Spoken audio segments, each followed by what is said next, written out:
السلام عليكم ورحمة الله وبركاته. حبايبي، أنا أم زوزو، ودي قناتي قصص وحكايات زوزو. النهاردة قلنا نعمل معاكم، نعمل اللبت، هنخلي اللبت. بس قبل ما نعمل أي حاجة نقول بسم الله ونصلي على رسول الله عليه أفضل الصلاة والسلام. اللهم صل وسلم وبارك على سيدنا محمد وعلى آله وصحبه أجمعين. اللي أول مرة يشوفني يا حبايبي يشترك ويفعل الجرس على الكل عشان يوصل له كل جديد. وحبايبي حطوا لايكات وادعوا لإخواننا في غزة، ربنا يثبتهم وينصرهم ويرحم شهدائهم ويشفي جرحاهم، اللهم آمين. وينتقم من الظالمين يا رب. هنجيب بقى القطاعة اللي هي بتاعة المخلل دي المشرشرة دي، وهنقطعه التقطيعة اللي انتوا عايزينها، يعني أي تقطيعة. زي ما أنا بعمل كده، صوابع زي البطاطس المتحمرة. يعني أي تقطيعة، المهم إن هم إيه يكونوا زي قد بعض كلهم، علشان إيه؟ علشان ما فيش واحدة تبقى مستوية وواحدة تبقى لسه نية. ونحط وخلاص. يعني هو اللبت ما فيهوش افتكاسات يعني. احنا جبنا 3 كيلو ب10 جنيه، رخيص جدا. وهو ده الموسم بتاعه. وفي خلال 3 أيام بالظبط تاكلوا منه، وبيبقى طعمه جميل وكل الناس أكيد بتحب اللبت. اللبت ده يا حبايبي في الدول العربية بيطبخوه، مش بيعملوه زينا كده مخلل. بيطبخوه، بيعملوه يعني مع الأكل. المغرب العربي تقريبا بيعملوه مع الكسكسي من الخضروات يعني. احنا بنخلله بس. شوف انا هنقطعهم بقى كلهم. وطبعا حطوا لي لايكات يا بنات، وحشتوني. وادعوا لاخواننا في غزة، ربنا ينصرهم يا رب، وينتقم من الظلمة يا رب، يا رب ينتقم من بني إسرائيل يا رب، ويرحم شهداء غزة. دي بقى الحتة اللي هي بتبقى في اللبتاية من تحت، اللي هي الشوشة بتاعتها دي ولا الزرعة بتاعتها. لقيتهم بقى حلوين كده كام واحدة، رحت قلت ايه اخلي لهم وعندنا هنا يعني الولاد في البيت بيحبوها، بتبقى مقرمشة كده وبتبقى طعمها حلو. فاللي لقيتها حلوة اخدتها وهخلي مع اللب. ماشي يا حبايبي. اهو. نيجي بقى، احنا خلصنا بقى على كده اهو، قطعناهم كلهم. شايفين شكلهم جميل، وايه ولما يتخللوا بقى هيبقوا حاجة كده اخر جمال.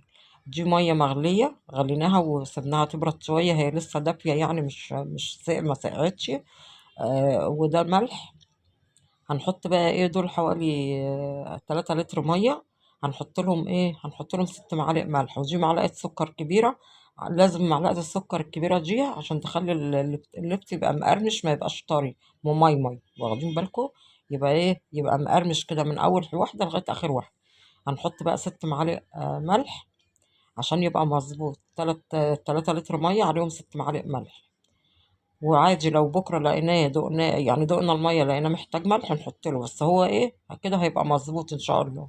هو لما بيبقى حادق ما بيبقاش حلو. وبعدين اللفت بيتاكل بسرعة يعني، ما بيقعدش هو والخيار. بيتاكلوا اما مثلا تاني يوم تالت يوم، لو قعدوا اكتر من كده ما بيبقوا طراي كده ومش حلوين. عشان كده احنا ما بنجيبش كميات نخليها.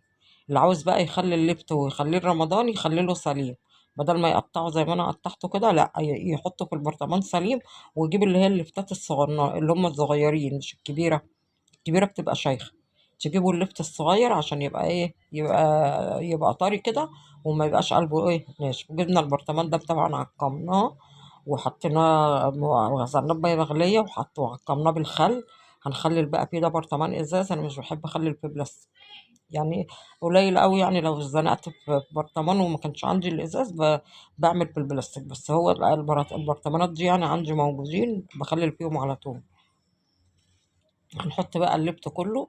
طبعا احنا غاسلينه ومخلينه زي الفل ونقعينه، وحاطين عليه خل واحنا بننقعه، ورجعنا غسلناه تاني وهو سليم، مش وهو عشان بيبقى فيه طينة طبعا، ومكان الأرض الزراعية وكده بيبقى فيه طينة.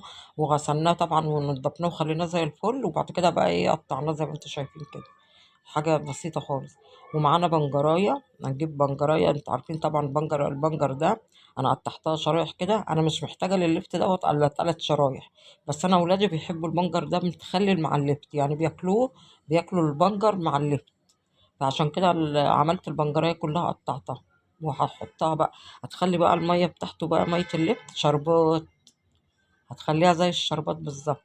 فاكرين زمان لما كنا بنجيب مية الترش ونشربها؟ هي دي بقى المية بتاعت الترشي. هنشربها برضو مع اللبن. لان احنا غاليينها ومعقمينها وزي الفل يعني. اهو شايفين، حطينا بقى ملينا البرطمان. اول ما نحط عليه الميه ملح، شوفوا هو مليان اهو. متهيألكوا ان هو ايه، البرطمان يعني مش واخده. اول ما نحط الميه بالملح هيروحوا نازلين في يكشوا يعني شويه. الملح بيخليهم يكشوا شويه. شايفين البرطمان اهو مليناه وضغطناه، واللفت اهو حطيناه، البنجر قصدي. هيخلي بقى الميه بتاعته لونها احمر كده شربات، وهو هيبقى احمر كده وهيبقى عسل. هنحط بقى ايه، المية اهي. حطينا طبعا هنا الملح ومعلقة السكر وقلبناهم كويس. هنحطهم بقى ايه في البرطمان. هي المية دافية، مش لسه مسقعتش يعني. حطوا لايكات يا حبايبي. حطوا اللي وصل معايا لحد هنا يصلي على رسول الله. اللهم صل وسلم وبارك على سيدنا محمد وعلى آله وصحبه أجمعين. وتدعوا لإخواننا بغزة ربنا يفك كربهم يا رب، وينصرهم على الصهاينة يا رب، اللهم آمين. اهو ملينا بقى البرطمان اهو زي ما انتوا شايفين. وايه هو، بصوا الميه اكتر من نص، ما تملاش لغايه فوق، ماشي. هنجيب ميه تاني ونكمل البرطمان. ميه برضو سخنه ومتبرده، ميه مغليه ومتبرده، وهنكمل البرطمان. ماشي يا حبايبي. شوفوا بقى، اعملوا اللبت اسهل مخلل هو اللبت ده. ميه وملح ومعلقه سكر وغسله حلوه لللفت وخلاص. والبرطمان اهو يتعقم وتاكلوا احلى مخلل بعد 3 ايام. ماما زوزو بتقول لكم بعد 3 ايام هتاكلوا منه. حبايبي حطوا لايكات. ايوه لايكات بايديها الاتنين اهي ماما زوزو. حبايبي هنحط بقى، هروح بقى اغلي ميه تاني اهو. غلينا ميه تاني اهو. وشوفوا الميه انا بشاور عليها اهي لغايه البرطمان فين. غلينا ميه وحطينا برضو عليها معلقتين ملح عشان ما يبقاش ناقص ملح. وهنكمل البرطمان. شوفوا البرطمان نقص ازاي لما سيبناه شويه قبل ما الميه غليت. بصوا نقص ازاي اهو. حطينا بقى مليناه كده بنيناه، وهنغطيه بقى ايه، هنغطيه وبعد 3 ايام ان شاء الله يتاكل. واللي ما اشتركش في القناة ووصل معايا لحد هنا وعجبه الفيديو يشترك ويحط لايك و... ودعموني باللايكات. على فكرة اللايكات يا بنات مش بفلوس يعني. شوفوا البنجر ده بقى بيتاكل بيبقى طعمه جميل. حطوا لايكات يا بنات والسلام عليكم ورحمة الله وبركاته. أشوفكم غدا.